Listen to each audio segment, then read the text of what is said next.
पंतप्रधान नरेंद्र मोदी तिसऱ्यांदा करणार पंतप्रधान पदाची हॅट्रिक।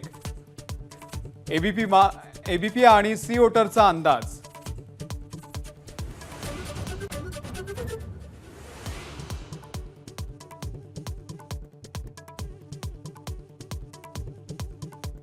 भाजपला 315 जागा मिळणार, काँग्रेसला 74 जागा मिळण्याची शक्यता।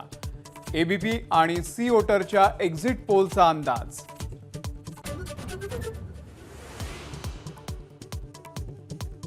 महाराष्ट्रामध्ये महायुती आणि महाविकास आघाडीमध्ये जोरदार रस्सीखेच। महायुतीला 24 तर महाविकास आघाडीला 23 जागा। एबीपी माझा सी वोटरचा अंदाज। एबीपी माझा, उघडा डोळे बघा नीट।